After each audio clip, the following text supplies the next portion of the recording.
Hello दोस्तों, मैं शुभम आप सभी का स्वागत करता हूं मेरे चैनल इंटरनेशनल अफेयर्स में।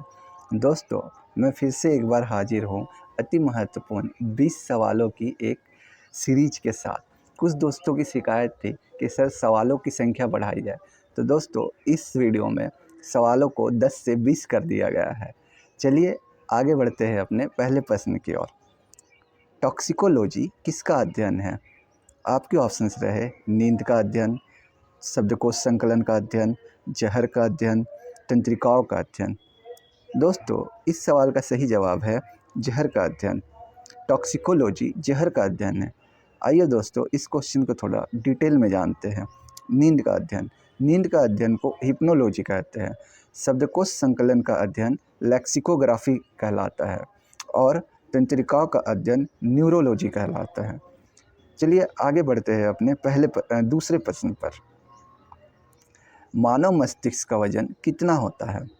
आपके ऑप्शंस रहे शरीर के वजन का लगभग 2%, शरीर के वजन का लगभग 8%, शरीर के वजन का लगभग 10%, शरीर के वजन का लगभग 15%।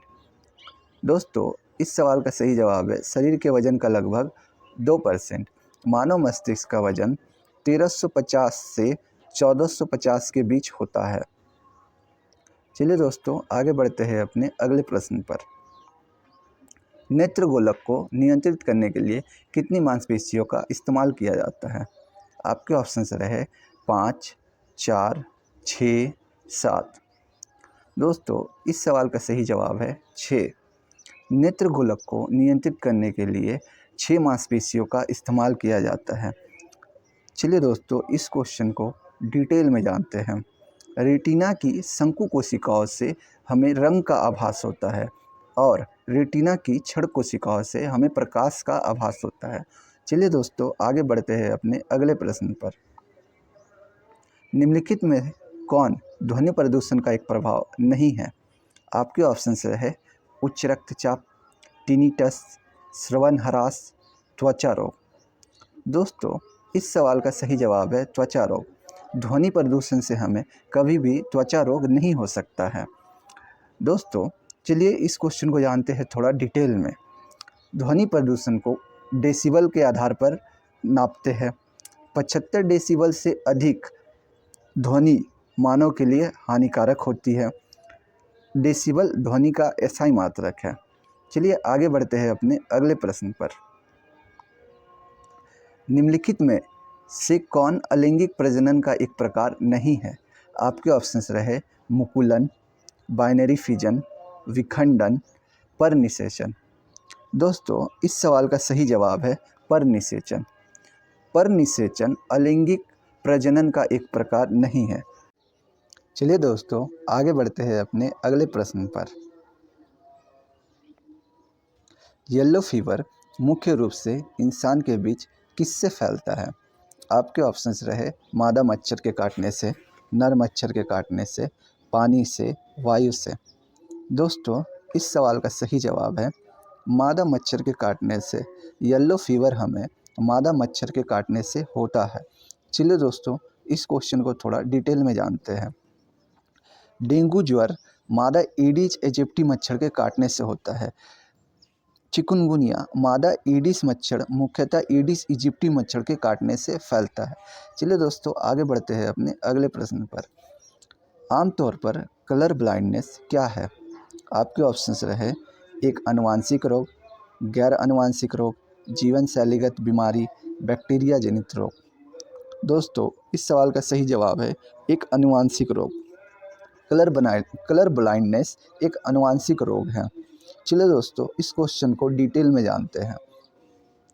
कलर ब्लाइंडनेस के कारण रोगी को लाल और हरा रंग देखने में परेशानी होती है। वह इसकी पहचान नहीं कर पाता है कि कौन लाल है और कौन हरा है। इससे रोगी मुख्यतः जो इसमें रोगी होते हैं वो पुरुष होते हैं और इस रोग की वाहक महिलाएं होती है। चलिए दोस्तों आगे बढ़ते हैं अपने अगले प्रश्न पर। कौन सा अंग एक ग्रंथि नहीं है? आपके ऑप्शंस रहे अधिवृक्क, जिगर, पीयूष, पित्ताशय। दोस्तों इस सवाल का सही जवाब है पित्ताशय। पित्ताशय एक ग्रंथि नहीं है। चलिए दोस्तों इस क्वेश्चन को डिटेल में जानते हैं। पित्ताशय, पित्ताशय नाशपाती के आकार का एक थैली है। यकृत से निकलने वाला पित्त यहीं जमा होता है। पित्त पीले हरे रंग का एक क्षारीय द्रव है जिसका pH 7.7 होता है। चलिए दोस्तों, आगे बढ़ते हैं अपने अगले प्रश्न पर। लुई पास्चर को किसकी खोज के लिए जाना जाता है? आपके ऑप्शंस रहे पोलियो का टीका, चिकन पॉक्स का टीका, स्मॉल पॉक्स का टीका, रेबीज का टीका।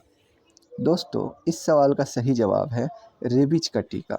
लुई पास्चर को रेबीज के टीके की खोज के लिए जाना जाता है। आइए दोस्तों, थोड़ा डिटेल जानते हैं।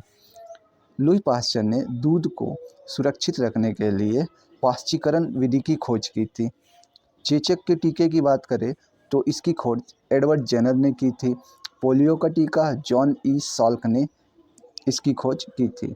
चलिए दोस्तों, आगे बढ़ते हैं अपने अगले सवाल पे।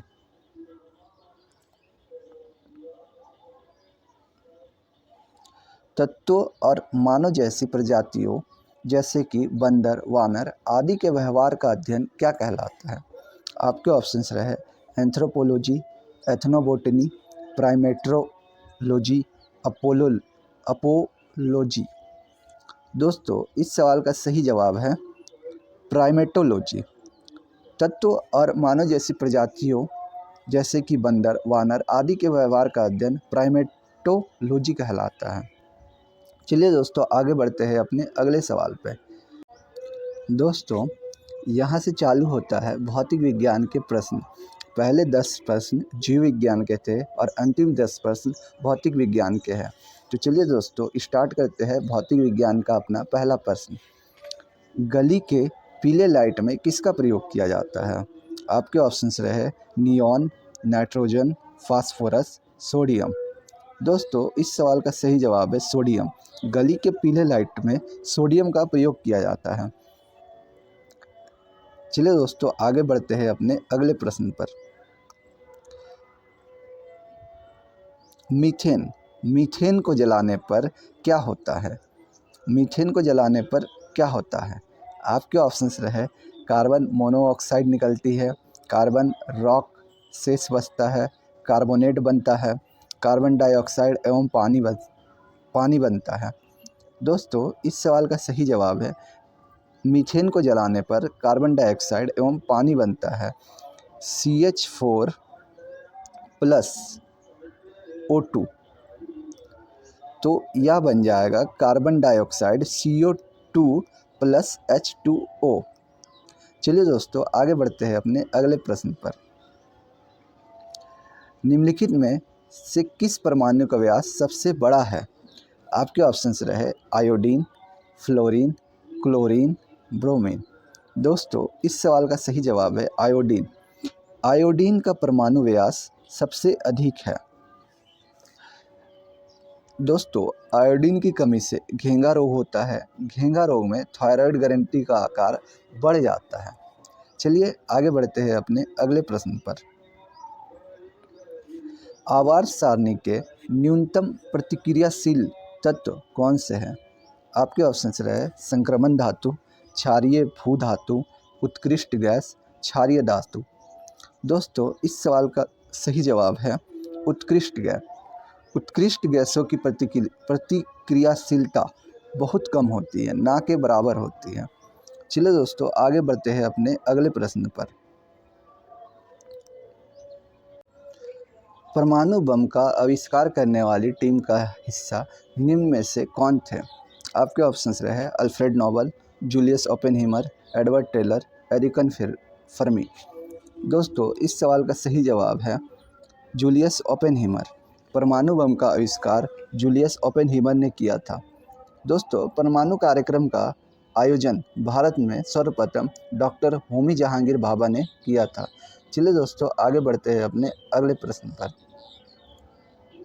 गर्म हवा के गुब्बारों में कौन सी गैस प्रयोग की जाती है? आपके ऑप्शंस रहे helium, propane, carbon dioxide, nitrogen. दोस्तों, इस सवाल का सही जवाब हीलियम नहीं है। इस सवाल का सही जवाब प्रोपेन है। गर्म हवा के रूप में गुब्बारों में प्रोपेन का इस्तेमाल किया जाता है।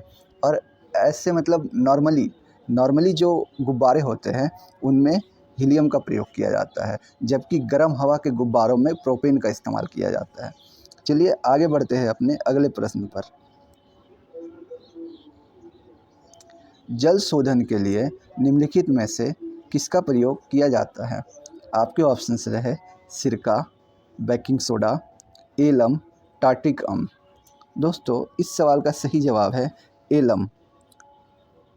एलम द्वारा ही जल को शोधित किया जाता है। चलिए दोस्तों आगे बढ़ते हैं अपने अगले प्रश्न पर। निम्नलिखित में से कौन सी ऐसी प्रक्रिया है जो हमेशा ऊष्माशोषी होती है? आपके ऑप्शंस रहे दहन प्रक्रिया, अपघटन प्रक्रिया, विस्थापन प्रक्रिया, संयोजन प्रक्रिया। दोस्तों इस सवाल का सही जवाब है अपघटन प्रक्रिया। अपघटन प्रक्रिया एक ऐसी प्रक्रिया है जिसमें हमेशा ऊष्मा शोषित होती है। चलिए दोस्तों आगे बढ़ते हैं अपने अगले प्रश्न पर। पौधे के विकास के लिए मिट्टी की पीएच मान कितनी होनी चाहिए? आपके ऑप्शंस रहे 5.5 से 7.5, 2.5 से 3.5, 9 से 10 या 10 के ऊपर। दोस्तों इस सवाल का सही जवाब है 5.5 से 7.5 के बीच हमारे मिट्टी का पीएच मान रहना चाहिए, तब जाके हमारा मिट्टी अपने पौधों को सही पोषक तत्व दे पाता है। दोस्तों यह रहा आज का अंतिम सवाल। इनमें से किसका फल पकाने के रूप में प्रयोग किया जाता है? आपके ऑप्शंस रहे calcium carbide, ammonium nitrate, acetylene, संयुक्त रूप से ए और सी। दोस्तों इस सवाल का सही जवाब है संयुक्त रूप से ए और सी। कैल्शियम कार्बाइड और एसिटिलीन दोनों का प्रयोग फलों को पकाने में किया जाता है।